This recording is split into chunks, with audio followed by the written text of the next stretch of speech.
At ito na nga mga kasmut, isa na namang nalubog sa tubig. Etong choy na rin ni Bossing. At ito nga pala ang kanyang makina, pinababa na rin pala niya. Refresh engine nga pala ang tawag dito mga kasmut. Babaklasin to lahat. At ito nga pala ang kanyang langis. Grabe, satisfying. Kaya panoorin mo ito.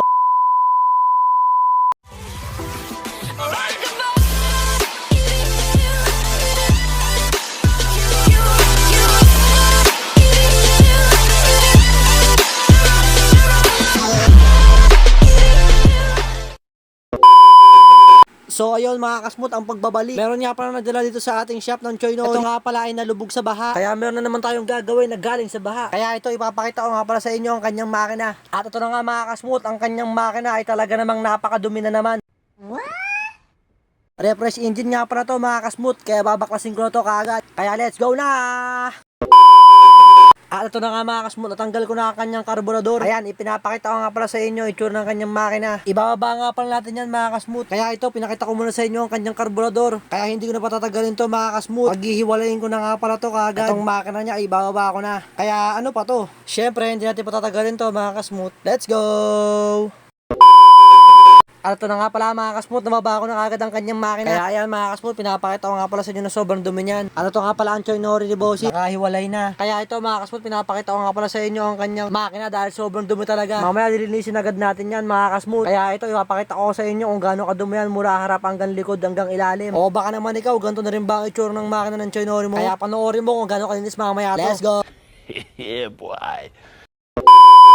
At ito na nga mga kasmut, grabe. Kung makikita nyo dito mga kasmut ay talaga namang puro tubig na ang laman ng makina ni Bossing. Kaya ang tawag dito mga kasmut, tubig na may konting langis. Grabe yung agos ng tubig. Pwede ka na mag-igib. Kaya mga kasmut, wag na wag nyo papaandarin yung Choy Nori nyo kapag nalubog sa baha. Diba na lang sana kung na-change oil nyo na o na-change gear oil nyo na. Pwede nyo nang paandarin yun. Syempre bago mo paandarin yung tambucho, i-check nyo muna. For sure may tubig yun. Yun lang naman. Let's go!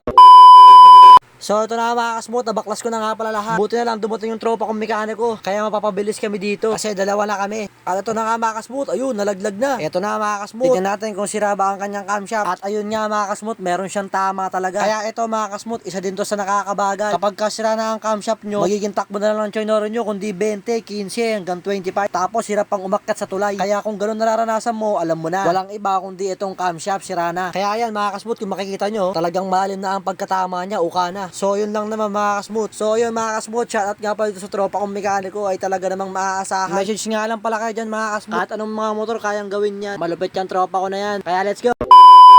At ito na nga mga kasmut, inumpisa na ng tropa kong mekaniko ang paglilinis. Bale, ang mangyayari pala niyan mga kasmut habang naglilinis siya. Lahat nga pala ng malinis niya ay may kakabit ko na kagad. Kaya mabilis lang ito matatapos. Kaya yan mga kasmut, pinapakita ko sa inyo talagang napakadumi lahat niyan. Siya nga pala lahat maglilinis niyan mga kasmut habang ako yung magkakabit. At saka makita nyo na rin kung gaano kalinis gumalaw yung tropa ko na yan. Kaya kapag nagpagawa kayo dito, sigurado sulit ang bayad nyo. So yun lang naman mga kasmut. Kaya ang mangyayari dito, diretso kabit na to kagad. Di na nga pala tayo papatagalan to mga kasmut. Kaya let's go!